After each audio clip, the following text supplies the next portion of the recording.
It's 10 o'clock in the morning in Norway. Your watch says the day has already begun, but when you open the window, the reality is different. The world is still drenched in a deep, freezing blue, no sun, no shadows on the ground, and there won't be any for the next 6 months. This is the routine in Rjukan. While the rest of the planet follows the natural cycle of day and night, the inhabitants of this town live at the bottom of a stone throat that has kidnapped the sunlight. The sun is right there, hitting the mountain peaks above with full force, but it simply cannot reach the streets. To be honest with you, I always thought darkness was something temporary, something we wait out to start our day. But in Rjukan, darkness is the neighbor that never leaves. It's claustrophobic just thinking about it. Today, we're going to understand how an entire town has survived for over a century in eternal shadow, and the absurd plan they created to hack nature with giant mirrors. Rjukan wasn't born from a planning mistake, but from a brutal industrial necessity. In 1905, a visionary industrialist named Sam Ide looked at that cursed valley and saw liquid gold. The Rjukan waterfall, with a 104-meter drop pouring millions of liters of water per second.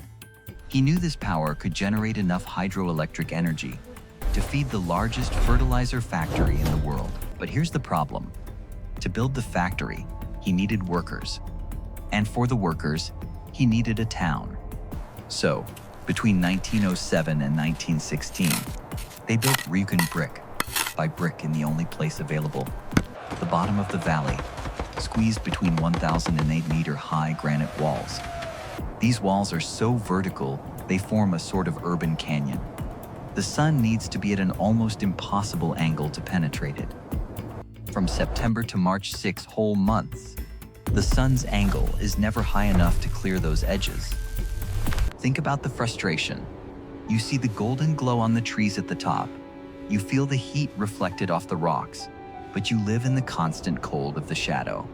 For decades, the only solution for residents was to take a cable car up 500 meters just to feel the sun on their faces for 10 minutes. It was like leaving a cave just to breathe. Mothers took newborn babies up just so they could experience natural light. The elderly stood in line at 6 a.m. just to guarantee a spot on the tram. Living without sunlight doesn't hurt physically right away, but it destroys the mind bit by bit. There's a term for this: seasonal affective disorder, SAD. Without light, the brain forgets when to be alert and when to rest.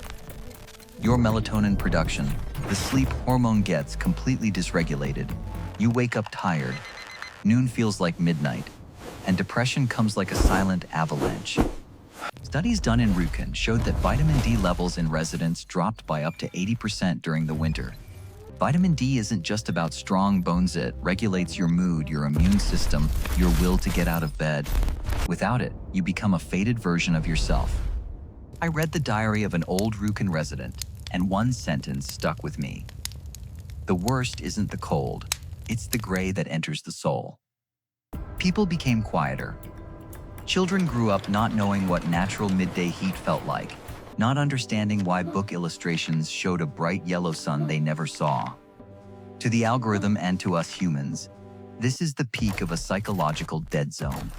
It's a place that drains your vital energy. There are accounts from teachers saying that children drew the sun as a distant memory, something that existed up there, but not down here.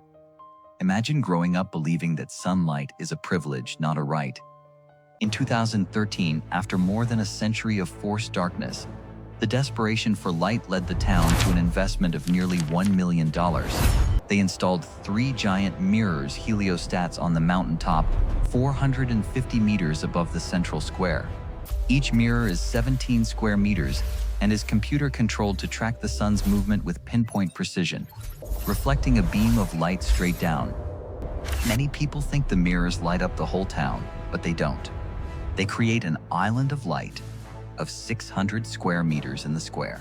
Guys, it's one of the most surreal scenes you can see. Hundreds of people huddled in a circle of light in the middle of a town that is in twilight. It looks like a scene from a post-apocalyptic movie where light is humanity's last hope. On opening day in October 2013, over 1,000 people gathered in the square. When the mirrors were activated, and the golden beam of light cut through the darkness for the first time, there were tears. Tears from adults who had never felt the winter sun in their streets. Children ran to the center of the circle and just stood there, arms wide open, as if receiving a divine blessing. But here's the harsh truth. Even with the mirrors, the reflected light is only 30% as intense as direct sunlight. You don't tan. You don't really get warm. It's a sophisticated illusion. But for someone who has spent their whole life in the shadows, even an illusion is worth its weight in gold. Rjukan also holds a historical danger that almost changed the fate of all of us. During World War II, the Nazis invaded Norway and took over the Vemork plant, which was located right in this valley. Why? Because it was the only one in the world capable of producing heavy water on a large scale, the essential ingredient for building Hitler's first atomic bomb. Heavy water is chemically similar to ordinary water, but with deuterium atoms instead of hydrogen. It is fundamental for moderating nuclear reactions. If the Nazis could accumulate enough heavy water, they would have the weapon that could end the war in a matter of days. In 1943, a group of Norwegian saboteurs was trained in Scotland and parachuted into the mountains around Rjukan. They skied for 40 kilometers in the total darkness of the Arctic winter, facing temperatures of 30 degrees Celsius, snow-covered abysses, and German patrols. The mission had a name, Operation Gunnerside. Imagine, you are descending an invisible mountain, the wind cutting your face like blades, knowing that if you fall, no one will find you. And you still have to invade a fortified Nazi stronghold with armed guards, blow up tons of heavy water without killing civilian workers, and escape before the alarm rings. They did it.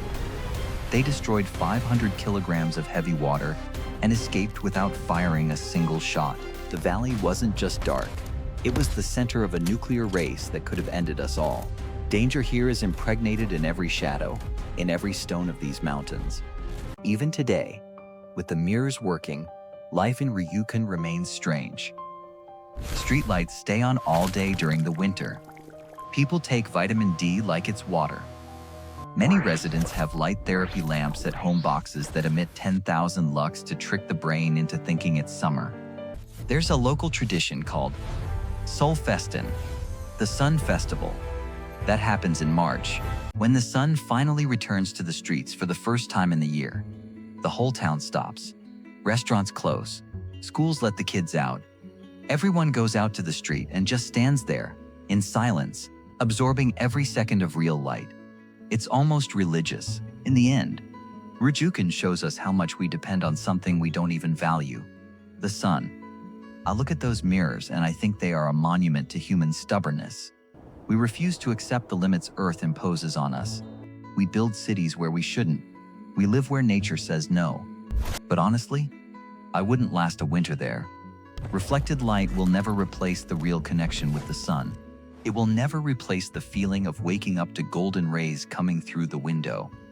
If your day is looking a bit gray, at least you have a shadow on the ground. At least you can go outside and feel the heat directly on your skin. And you? Would you have the guts to live in a place where the sun is imported by mirrors? Where light is an island surrounded by darkness? Leave a like if you also value a sunny day and subscribe to Dead Zones. I'm your guide, and I'll see you at the next place where the world seems to have stopped turning.